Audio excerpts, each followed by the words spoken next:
we find now that we don't have that sort of attraction for investment anymore. Why not? Regulations is one, as well as the fact that today there is still no banking. Because if you don't have banking, you don't have commerce. Right. Do you have a sense as to how much investments have been pumped in dollar terms in the local industry in Jamaica, and the extent to which there's a good return on that investment generally? Well, collectively, between cultivation, processing, as a whole, you're looking at billions of Jamaican dollars, right? Mm-hmm. 2015 and 2016 saw a lot of Canadians, North Americans, a few Europeans, a number of South Americans coming into the island with large amounts of investments and business plans to develop a local industry as well as an export industry, right? Since then,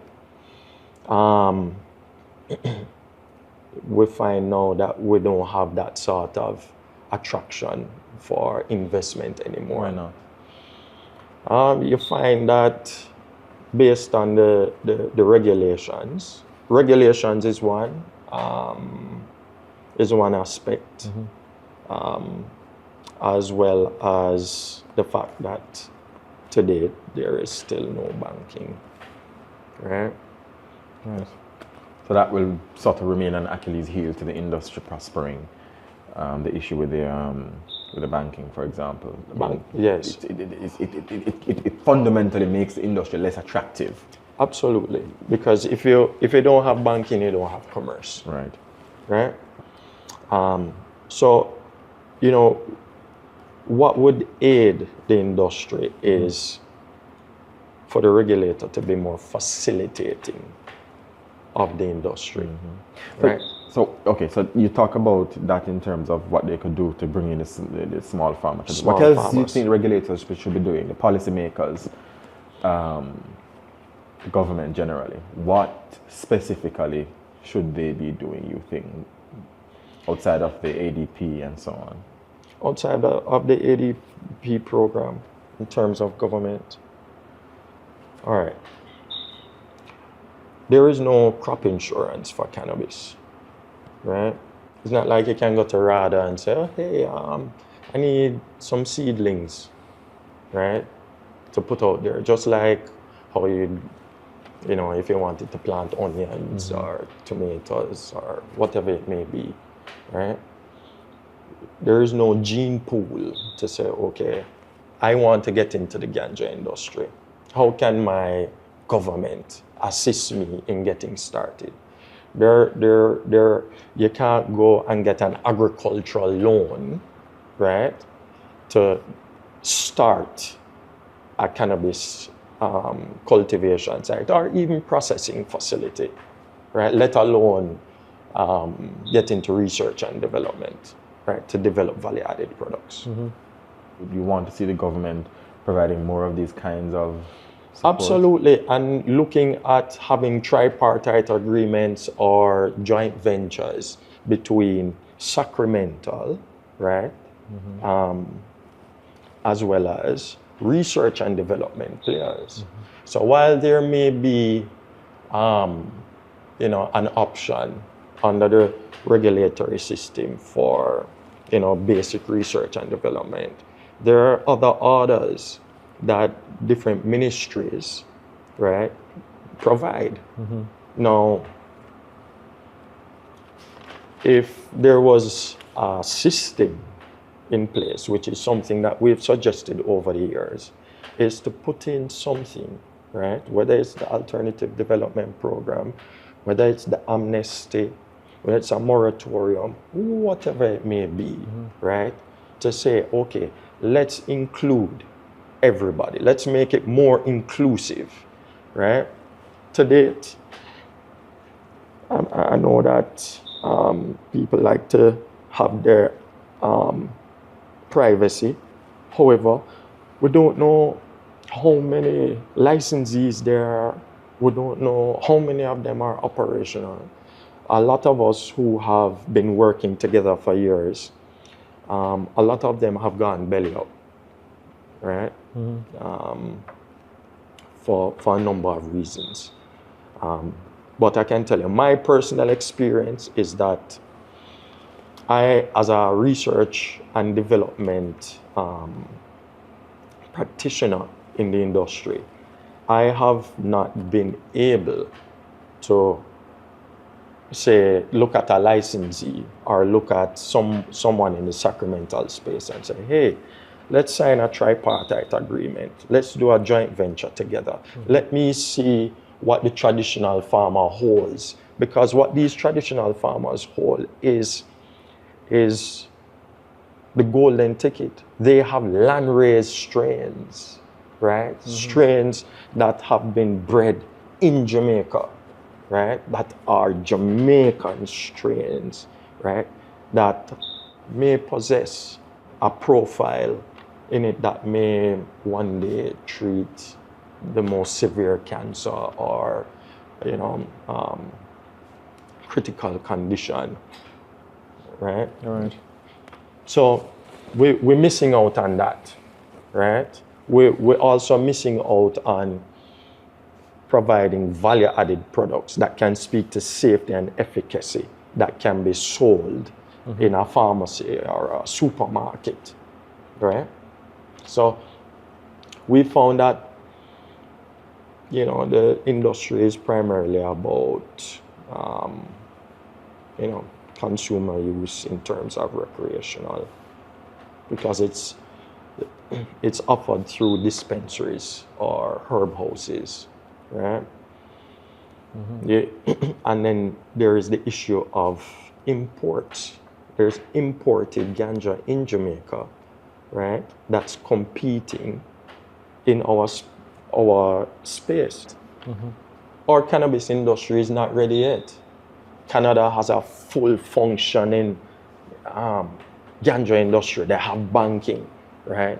They're far more advanced, right? They have more developed products, right? And that's based on the research that they've done, right? In North America, right? From California, come straight down, there may be about at least 20, 25 states now that has either decriminalized or legalized ganja, right? So where we had the advantage, right, we are now at a disadvantage. So 9 years later, almost a decade later, you find that, we're still chasing our tails, right? Because we have, a system that is not functioning the way it should. So you're a research and development practitioner in as much as you're a farmer. Yes. So you're agro-processor. An agro-processor, yes. Yeah. So you're involved in quite a bit, which I think is really wonderful because you get to see a perch. You're at a particular perch to be able to see the industry in a particular light. So I'm talking to you at a lab in St. Andrew. What is the lab supposed to be doing? The lab is primarily designed to do strain stability, or strain development, stability, and germplasm. Right? Which is what? In a nutshell? In a nutshell, it's developing strains. Okay. We're supposed to develop strains and also concentrates and value-added products. Right. That's what the lab is supposed to do? That's what the lab is supposed to do. Is it doing that? It's not doing that right now. When was the lab established? This particular lab was established from 2016 on the ministerial order. So, roughly 9 years again. Yes. Well, 8 years. Yes. I'm coming to it. So it's not been doing what it has been established to do. Right. Why not? Why not? It's because our investors got discouraged based on the regulatory climate, right? And I can share with you why. Yes, please. Right? There was a requirement to have a part of our facility enclosed with, I believe it was an 8-foot high fence. When the requirement came, our investors said that does not make any sense because the facility is secured, right? Our investors were on the stock market, they're publicly trading, right? Now, when you have a requirement like that, on the surface it may seem simple, but when you say put up this 8-foot high fence and you start to look at the perimeter, you start to look at the boundaries, you realize the costs associated with that, right? Now, we operate on a very tight budget, right? And once things start to go out of budget, right, for investors, that's a no-no, right? Because when things start to go that way, then they get discouraged and then they start to pull back their investment, right? Now, I can show you the space, right? We're on an elevation, right? We have key card entries, right? We have cameras, we have all the sort of modern security systems in place to safeguard whatever material we produce here. So the principal reason for why the lab has not been able to do what it is supposed to do for almost 9 years, heading to 10, is because of the requirement and the costs associated with putting up a security perimeter. Yes, as well as not being able to have a tripartite agreement with other licensees. Why is that difficult? Why was that difficult? Because a ministerial order runs parallel with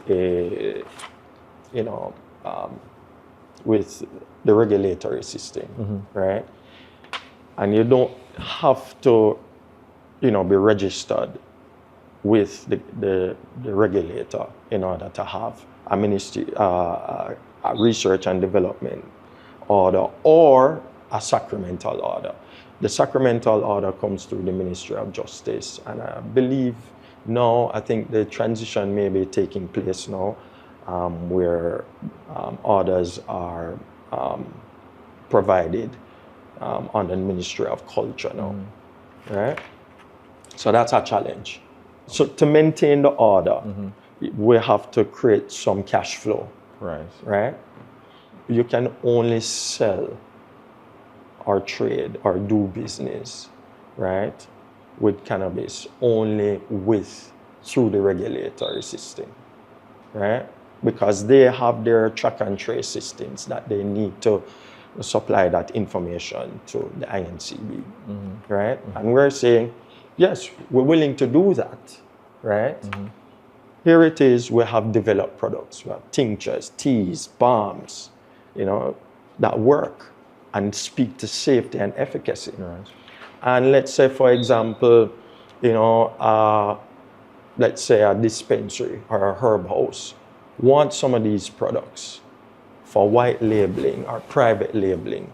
We can't supply them with that. We can't do any sort of business with a ministerial order? Because we have a ministerial order. Even if a sacramental, under a sacramental order, if we wanted to say, all right, Rastaman, or if, say, for example, we wanted to do business with the Maroons, right? We're not able to do that. We're not able to accept their material, put it under the microscope, and say, hey, this is the profile of what you have, and we can actually develop a product with it and put your labels and brand on it, and you can go there and actually start providing a value-added product that works. So let me get it straight. You're saying that the ministerial order has limits to it. Yes. That prevents you who hold the order from doing what? Sales. From doing sales. Yes. And a way to overcome that is to enter into agreements with producers or retailers or so on. Right. But you're not able to do that. You can't enter into those agreements? No, you can't. We can't. So you will find that we've done all this wonderful work, done all this wonderful research as a research and developer in this space, or as well as working with the traditional farmers to say, okay, let's see what you have in the field. Right?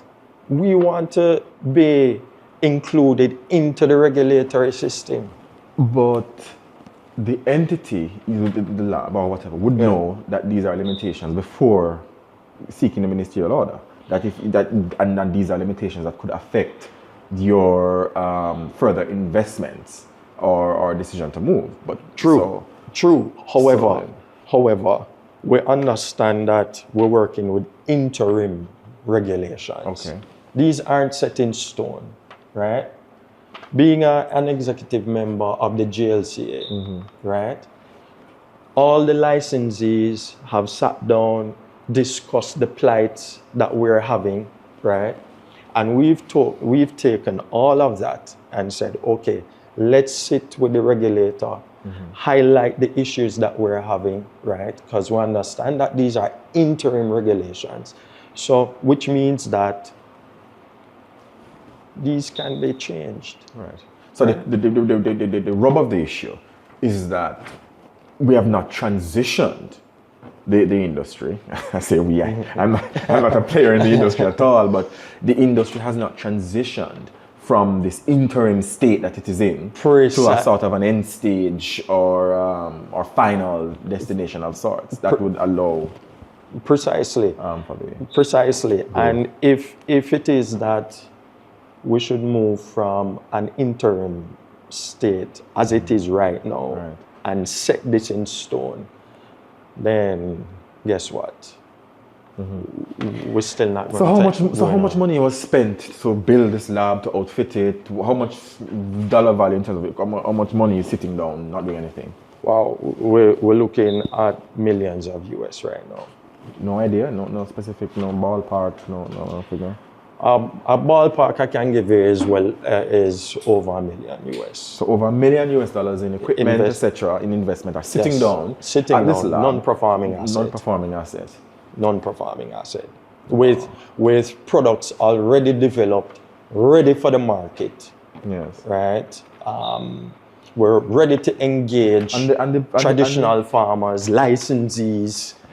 And the fault is squarely at the regulatory system? Right now. Is there more the investors could have done, the operators could have done to get things moving? Right. So, investors, I find, have lots of options. Right. And when they come across unnecessary challenges, they move on. Right. We're talking about $1 million US in investments.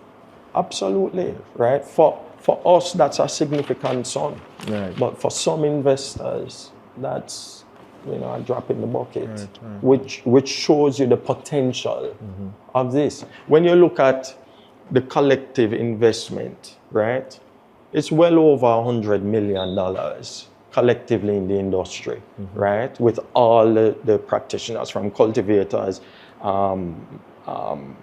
processors, retailers, right, and everybody.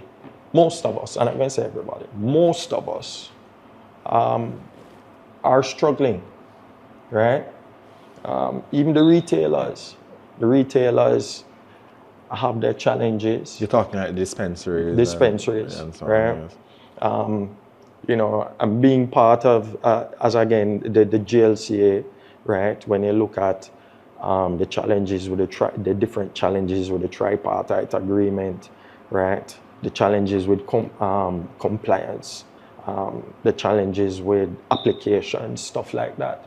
Now, I don't work at the CLA, so I can't tell you the issues that they're having internally, right? The only thing I can hope for is that they resolve their internal issues, right? Because their internal issues are affecting what's happening on the outside.